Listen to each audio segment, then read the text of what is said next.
Est-ce que tu penses que j'aurai des gros nichons un jour, moi aussi? J'en sais rien, Prune.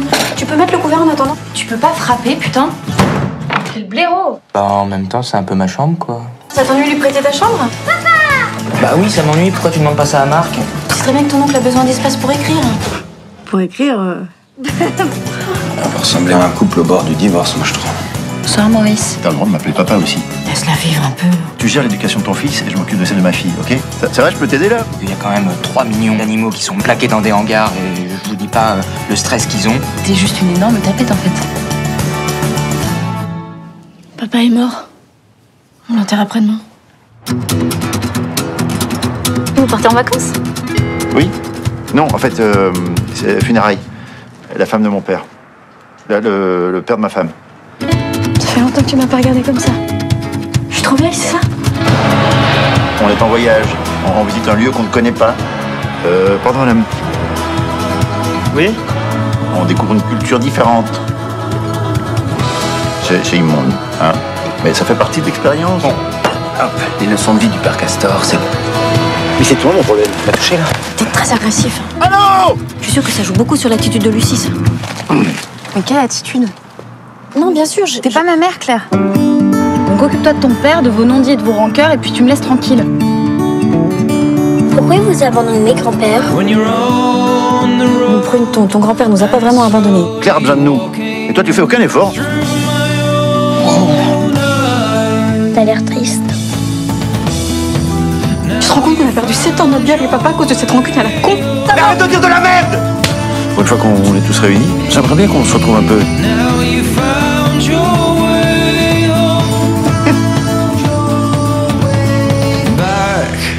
C'est un beau jour pour pardonner.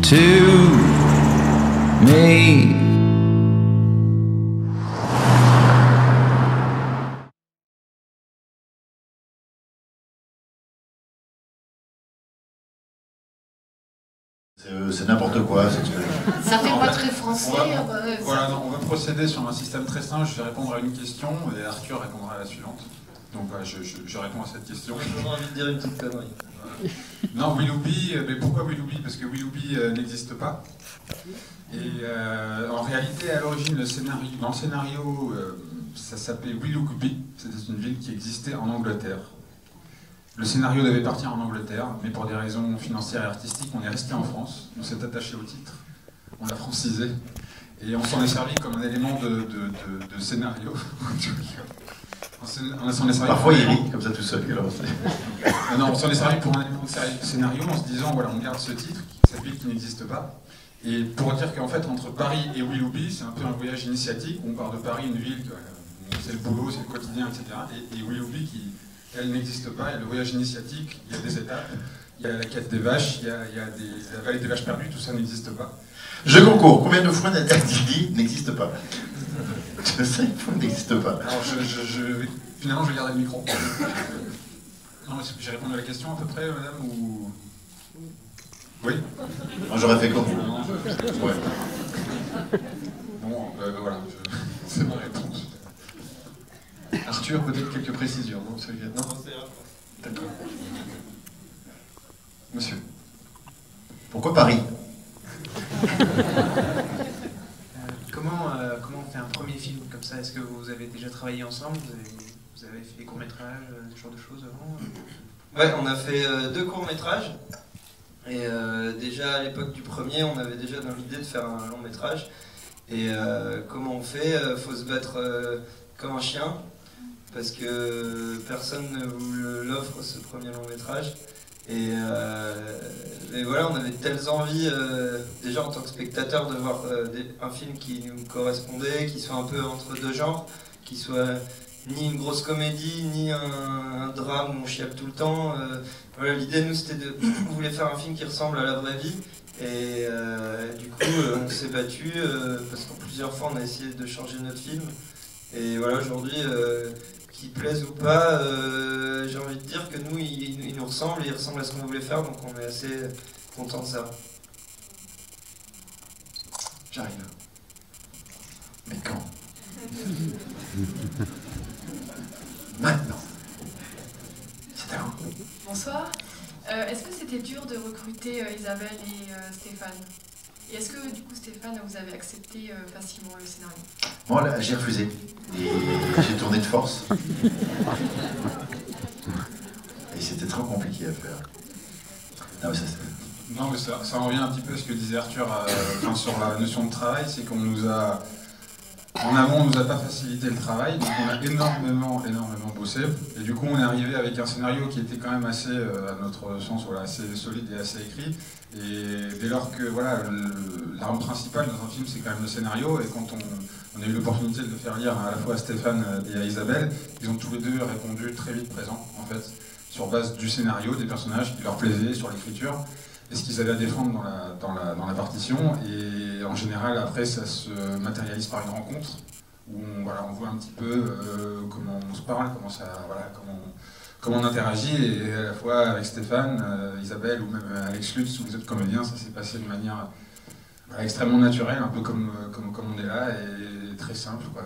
Comme une famille en fait qui s'est constituée immédiatement, et voilà, ça s'est fait en fait, voilà, dès lors qu'on a un scénario costaud, solide, les comédiens le respectent, le voient, le remarquent, et les choses se font souvent assez naturellement par la suite. C'est vrai que quand moi on m'a proposé le scénario et que Arthur d'abord et Quentin ensuite m'ont dit que Isabelle était dans le film, pour un comédien c'est un cadeau inouï que de jouer avec Isabelle. Donc voilà, ça plus le reste de la distribution, parce qu'Alex c'est quand même un super comédien, tous les autres d'ailleurs, et puis la personnalité de ces deux réalisateurs. Quand on fait un premier film, on est une énergie, on a un enthousiasme débordant, peut-être plus que celui qu'on peut retrouver chez des réalisateurs un peu plus aguerris, parce que c'est leur premier film et qu'ils veulent tout péter et qui nourrissent cette histoire depuis longtemps. Donc quand on parle avec eux, quand on échange, il y a vraiment une motivation, une envie, une gourmandise qu'on ne retrouve pas forcément tout le temps. Et donc ça nous entraîne aussi, dans ce genre de projet. J'ai dit quelque chose ou... Pardon, j'arrête pas de tousser, c'est infernal. C'est la première fois non que tu tousses. Une question. Après 2 tours, vous en avez un gratuit, je crois. Stéphane, vous me faites trop rire. Et vous donc? Dans toutes les comédies, dans tous les téléfilms que j'ai vus avec vous, et on s'aperçoit que c'est un naturel, donc c'est votre caractère, votre personnalité. Vous êtes comme ça tous les jours? Comme le personnage ou... Non, mais même là, on voit tout de suite. Quoi. Mais je suis content. Je suis content d'être là avec vous. Et après, je voulais savoir, vous paraissez bien jeunes, messieurs Quentin et Arthur. Alors. Ah, ok, donc ça, ça partait vachement bien, pourtant. Non, mais on va y revenir, Oui, je vais m'asseoir, moi, parce que j'ai un petit peu mal au dos. Il n'y a pas de... Non, pas bien. Il n'y a pas de podium. Alors, on n'a pas pu vous connaître, puisque d'après ce que j'ai compris, vous avez fait des courts-métrages, mais qu'on n'a pas vu non plus. Je veux dire, comment on aurait fait pour vous connaître avant? Non, bah non, enfin, si vous... Non, les courts-métrages, c'est pas évident des fois. Et puis, c'est vrai, comme vous dites, on est assez jeunes. Mais l'idée, c'est que maintenant, on a fait un premier, et ce qui serait cool, c'est que vous nous suiviez quand on en fait d'autres. Ah ben là, c'est pas trop mal parti, parce que la bande-annonce était très tonique, si vous voulez, donc on s'attendait à beaucoup d'actions permanentes.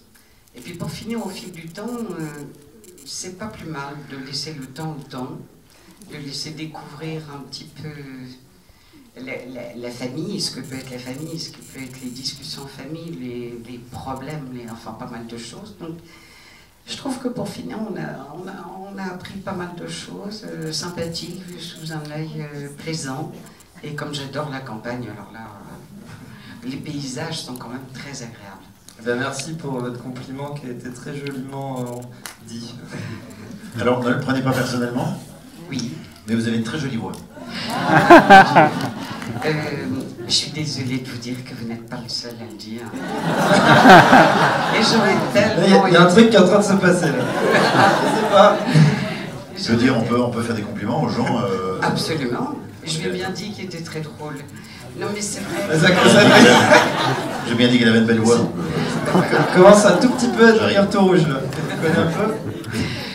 Non mais... Monsieur, il faut le dire. Oui, Hein, moi je aux trouve gens. que les gens ne disent pas suffisamment ce qui plaît chez les uns, chez les autres. Il faut un peu plus d'amour dans ce monde. Et c'est une forme d'amour assez sympathique, de vous dire que vous êtes drôle et que vous répondez que j'ai une jolie voix. Et de Non mais c'est dire... sincère, c'est en plus, c'est sincère. Bon, on se verra après, d'accord. En tout cas, merci encore et je vous souhaite plein de chance là, Quentin et Arthur. Je vous appelle directement par les prénoms. Bah oui, vous pouvez me tutoyer parce que vous êtes trop gentils. Merci madame. J'espère qu'il y aura encore quelques... Par ailleurs, si vous voulez voir notre deuxième court-métrage, il est visible. Ah bon? Dites. Sur le site de Allociné. On apprenait un peu plus à l'époque, on apprenait un peu. Non, notre deuxième, pas notre premier. Oui. Oui, mais alors... Non, le premier, il n'est pas visible. On cherche court-métrage de Quentin Reynaud et Non, Arthur Black. si vous tapez sur nos profils, vous trouverez un film qui s'appelle Demain, c'est la fin du monde, avec Clovis Cornillac. Ah oui. Ah quand même. Vous pouvez voir d'où on parle. lourd, voilà, Oui, c'est du lourd. Voilà. Le démarrage était lourd. Tu l'as vu? Tu l'as pas vu? Ah. Non mais les courts-métrages, c'est fait pour apprendre de toute façon. Alors tout à l'heure, le directeur nous a fait Monsieur le directeur. connaître un petit secret à votre propos, Stéphane, je reviens. Ah, moi? Oui. C'est sur moi qu'on balance. Oui, Merde. mais dans le bon sens. Hein. Ah. Il nous a parlé de, a priori, votre passion pour la course, les Ah, voitures de course, c'est la l'ancienne vie, vitesse. ça. C'est l'ancienne. Dans ma première vie, j'étais pilote de course pendant 15 ans. Sur quel modèle? Ah ben... Vous suivez votre logique, mais voilà. Oh, un peu de tout. Mais je t'en parlerai tout à l'heure. J'en viendrai faire un tour. Oh oui, la voiture est où? Ah mais la voiture, c'est dans mes souvenirs maintenant. Maintenant, là, on est dans un van, c'est moins sympa, mais sois la bienvenue. Non, mais j'aime rêver, donc c'est vrai que ça peut être sympa de décrire un petit peu tout ça. Non, mais c'était avant. Et ça nous a été très utile sur le tournage. Ah oui? Oui. Pour la voiture? Parce que déjà, c'était une vieille voiture, très compliquée à manier, et voilà, qu'on a retapé un petit peu. Le seul qui était capable de bien la conduire, notamment en marche arrière, c'était Stéphane. Et c'est Je manie très bien la marche arrière.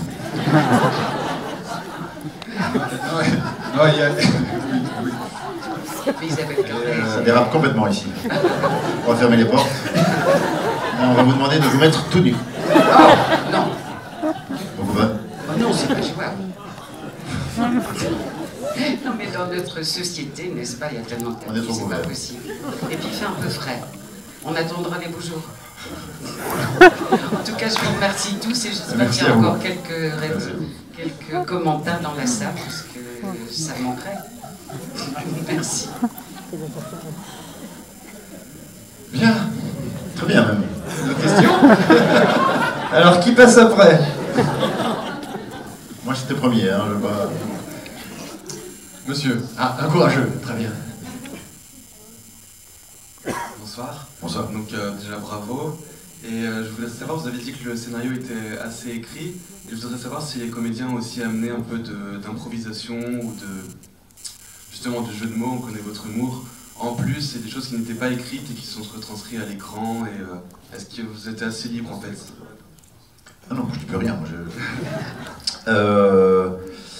Non, alors c'était très écrit, parce que Arthur et Quentin ont nourri pendant des années, ils ont pensé à leur histoire, ils ont pensé au dialogue, et c'était tellement écrit d'ailleurs que la première scène, moi j'ai toujours tendance à, non pas déborder, mais m'approprier un peu trop les dialogues ou les scènes, comme n'importe quel comédien. C'est pas parce que j'écris par ailleurs que je fais ça, c'est plutôt le comédien qui a cette démarche-là.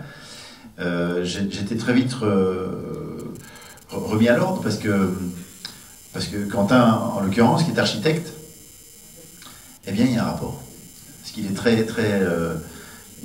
très attaché aux fondations, à la structure, à ce qu'ils ont créé. Et donc, il venait souvent, lors de la première scène, premier jour de tournage, à me dire non, c'est pas ce mot-là, Stéphane. La virgule n'est pas là, elle est un peu plus loin. Recommence. Ok, premier jour, ça démarre super fort. Donc, ils étaient assez vigilants. Et après, ça s'est un peu peu décontracté à tous les niveaux. Mais l'intérêt quand même, c'est de servir un texte. Voilà. Donc, comme on a plutôt été sensible à leur écriture, mais c'est un plaisir que d'essayer de servir leur texte le plus fidèlement possible. C'est ça le rôle d'un comédien, c'est de s'abandonner à l'univers et à l'écriture de quelqu'un d'autre. C'est vrai qu'on avait beaucoup écrit à la base, et ce qu'il dit, l'anecdote, elle est réelle. Et aussi, du coup, c'est dans la discussion aussi qu'on a, parce que nous, c'était notre premier long métrage, et on se souvient un soir, on était à l'hôtel, c'était au bout de quelques jours, juste, avec Stéphane, et il nous a dit, les gars, ce que vous faites, c'est parfait, mais avec délicatesse et juste entre nous, il nous a dit, mais peut-être à certains moments, essayez de nous donner aussi un tout petit peu plus de choses, un peu plus de liberté sur la fin ou des trucs. Et c'est vrai que la manière dont c'était dit, la délicatesse, l'intelligence avec laquelle il le faisait, ça nous est aussi apparu évident, donc c'était au tout début du tournage. Et après, on a trouvé une sorte d'équilibre, c'était aussi un peu, c'est comme ça que ça se passe sur les plateaux, au début on tâtonne, on essaie de voir comment on les équilibres, et après ça s'est passé très rapidement de manière assez extraordinaire, savoir qu'en fait, avec Arthur, on donnait des directions, et puis une fois qu'on avait des scènes qui nous plaisaient, voilà, au bout de 2 ou 3 prises, on en faisait une autre où on leur disait, bah les gars, là cette fois-ci, apportez ce que vous voulez apporter, faites-vous plaisir, faites un peu un truc freestyle, voilà. Donc on a trouvé un équilibre au bout de quelques jours, voilà, et ça c'est des apprentissages, enfin, en ce qui me concerne, sur ce premier long métrage qui a été particulièrement intéressant. Bonsoir, d'abord félicitations pour votre premier long métrage. Et moi je voulais savoir en fait, vu que vous êtes 2 réalisateurs, comment vous êtes distribué les rôles en fait sur le tournage? Est-ce qu'il y en avait un qui était plus direction technique et l'autre direction d'acteur ou pas? Non, alors du coup nous on se considère comme 2 réalisateurs et donc il n'y en a pas du tout un qui fait une chose et l'autre autre chose. On est tout le temps dans le dialogue. À chaque fois qu'on dit quoi que ce soit à quelqu'un, on s'est fixé une règle, c'est de toujours en avoir parlé tous les 2. Donc en gros, on n'a pas le droit d'aller dire quelque chose à quelqu'un sans que l'autre soit au courant. C'est pas une histoire d'avoir des règles pour avoir des règles, c'est que ça nous permet d'être cohérents, d'avoir réfléchi ce qu'on veut dire. Et puis c'est pareil aussi pour dans la préparation du film, on a tout storyboardé. Donc c'est-à-dire qu'on a dessiné absolument tous les plans du film. Voilà, du coup on réfléchit à tout ce qu'on fait, ça nous permet d'être plus libre sur le plateau. Et voilà, et puis d'avoir eu le temps de trouver les bonnes idées. D'accord. Et vous pensez déjà à d'autres longs métrages? Ouais, bien sûr. On a en gros 3 projets là, mais on ne sait pas lequel va partir en premier. Bon courage en tout cas pour la suite. Merci, c'est sympa. Y a-t-il une autre question, monsieur Dam? Mais j'ai pas terminé, je pensais à un truc. C'est vrai que si le film marche, ça va tout changer pour nos projets futurs. Donc n'hésitez pas à en parler si vous avez aimé. Faut être honnête. Hein. Moi j'aimerais qu'on revienne juste sur le thème du film, puisqu'il s'agit de la famille et un peu des familles recomposées. Qu'est-ce qui a fait qu'à un moment donné, c'est ce sujet-là que vous aviez vraiment envie pour présenter votre premier film? Qu'est-ce qui a fait que c'était ça que vous vouliez absolument montrer, la manière dont vous l'avez montré? La famille, c'est quelque chose qui nous touche tous. Enfin, en fait, on cherchait un sujet un petit peu universel. La famille, c'est quelque chose qui nous touche tous. Voilà, donc on est avec Arthur, à chaque fois qu'on se... Je vais pas le laisser parler. Non. À chaque fois qu'on se retrouvait et qu'on se racontait des anecdotes, ça tournait autour de la famille. Il faut savoir que l'histoire de cette famille, c'est ni l'histoire de la famille d'Arthur, ni la mienne. Mais on entendait autour de nous des tas d'anecdotes et à chaque fois on se disait que ce serait assez extraordinaire de réfléchir une histoire de famille. Et comment ensuite, aujourd'hui la famille pyramidale classique, elle n'existe pas. J'arrive à parler alors qu'ils sont à côté en train de... Non, la famille pyramidale classique, aujourd'hui, ça n'existe plus vraiment. Et donc on est tout de suite passé sur un système de familles recomposées qu'on trouve un peu explosées, qu'on trouvait particulièrement intéressantes. Et puis voilà, c'est parti là-dessus. Et puis si tu peux... Ça arrive beaucoup mieux. Comment? Non, oui. Peut-être tous les comédiens sont bien choisis. Je vois bien les noms des familles. Je vois Audiard, mais je ne vois pas au-dessus. Mais c'est parce qu'il y a le pied d'Isabelle. Là Ah oui, Amand. Oui. C'est son prénom. Est-ce qu'elle fait partie de la famille Oui, mais ça, on le savait pas au moment où elle a passé les castings. On l'a appris une fois qu'on a trouvé que c'était la plus forte, quoi. Donc elle a vraiment du mérite à ce niveau-là. C'est la petite qui est sur le toit? Oui, ouais, c'est la petite. C'est Poune. Et c'est la petite nièce de Jacques Audiard, en fait. Ah bah nous, quand on l'a appris, ouais, on était étonnés. Elle est fantastique. En fait, on cherchait une... dans l'idéal, avec Quentin, on cherchait une petite fille qui fasse plus jeune que son âge, qui soit surdouée, qui soit hyper intelligente, qui joue bien, qui soit mignonne, enfin, et puis on l'a trouvé, elle avait tout en même temps. Parce que du coup, elle a une façon de parler qui...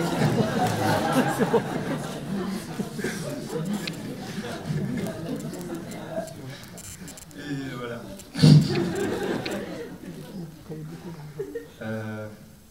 Ouais.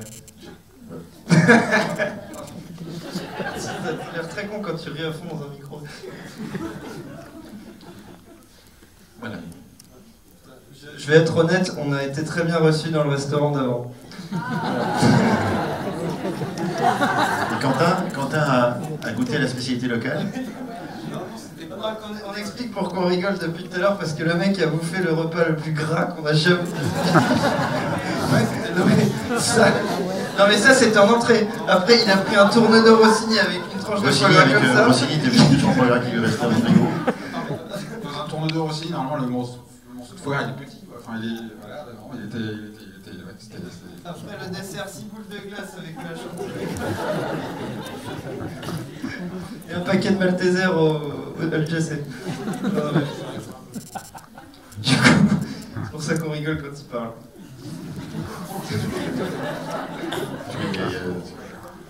Tu répètes les choses? Oui, je m'en suis rendu compte. Bonsoir. Pardon. Excusez-moi. Vous avez raison. Donc, la rencontre de la petite est une habituée un peu du cinéma? Non. Du tout? C'était son premier long métrage de cinéma. Depuis, il a un peu tourné, mais c'était son premier. Ouais. Du coup, j'ai toujours entendu dire que tourner avec des enfants, c'était particulièrement compliqué. Sur votre premier long métrage, ça n'a pas été un petit peu difficile à gérer? Non, pas du tout. Parce que Aminthe, en fait, elle a, ça se ressent un petit peu dans le film. Elle n'est pas là, on peut le dire. C'est un petit peu une enfant surdouée quand même. Elle avait 9-10 ans pendant le film. Et avec Arthur, au début, on essayait de lui parler un petit peu, de la diriger comme si c'était une petite fille. Et en fait, elle nous répondait comme une actrice. Donc en fait, on lui parlait comme n'importe quel acteur. Et c'était assez troublant, à tel point que ça devenait membre de la famille à part entière. Et même les acteurs à l'intérieur du film lui parlaient comme si c'était une actrice normale. On peut dire, la chose qui a été un peu compliquée juste par rapport au fait de tourner avec une petite fille, c'est le fait que, par rapport aux réglementations, c'est qu'on peut la faire tourner que 3 heures par jour. Ouais, ça, c'est purement technique, mais sinon, au niveau d'Aminthe, c'était une rencontre complètement extraordinaire. Par exemple, la dernière scène que vous voyez quand ils partent au loin là, dans la voiture, où elle parle de son anecdote des extraterrestres, c'est de l'improvisation pure. On a lancé la discussion et on a dit Aminthe, vas-y, tu nous fais une petite impro, tu sors quelque chose. Et puis ça se retrouve à la fin d'un film, quoi. C'était absolument ahurissant. Là, par exemple, je fais tous les bars de la ville. Je devrais être là. C'est dommage. Une question, une dernière remarque peut-être.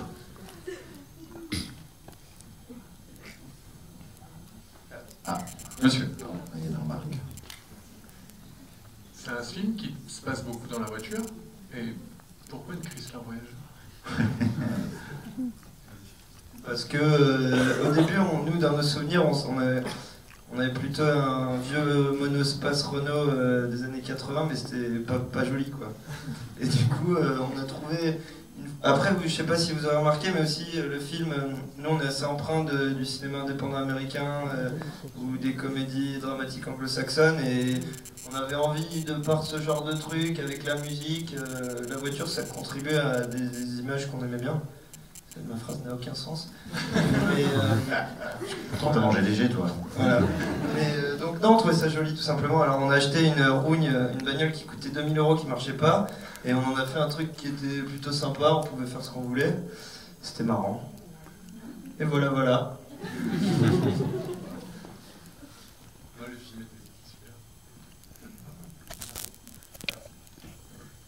Je viens de me rappeler, pendant tout le film, en fait, je me suis dit que je l'avais déjà vu. J'avais déjà vu une sorte de film comme ça, et en fait, c'est Little Miss Sunshine. Oui. Et vous l'avez vu, vous en êtes inspiré? Oui, évidemment qu'on l'a vu et revu. Après, oui, c'est une inspiration. Après, il y a beaucoup d'autres influences pour le film. Il y a The Descendant, par exemple, d'Alexander Payne. Il y a Le premier jour du reste de ta vie. Il y a, pour le road movie, il y a Thelma et Louise. Il y a même les comédies anglaises, on peut dire Tamara Drew, ou même à certains endroits Joyeuses funérailles. Voilà, dans la forme, ça ressemble beaucoup à Little Miss Sunshine, et dans le fond, on est plus proche de films comme The Descendant, parce que les problématiques sont très différentes. Mais oui, Little Miss Sunshine, c'est un film extraordinaire, et fatalement, quand il y a une voiture qui part, une famille qui part en voiture. Vraiment, quand il y a une famille qui part en voiture, du coup, on pense à Little Miss Sunshine inconsciemment. Mais c'était très clair. On pensera à votre film maintenant, du coup. On a notre Little Miss Sunshine de français, donc on pensera à votre film. Ouais, nous, on s'est toujours dit pendant le tournage, si on arrivait à la cheville de ce film-là, on serait déjà très content. Oui. Ah ouais,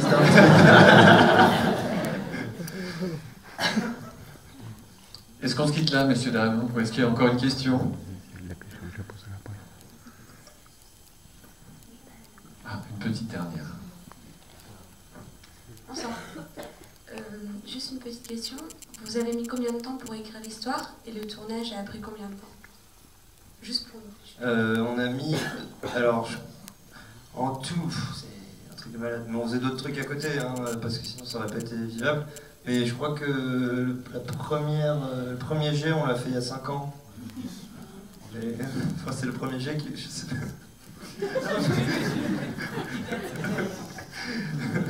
Et il y a 5 ans, et là on rigole, mais c'était vraiment très long.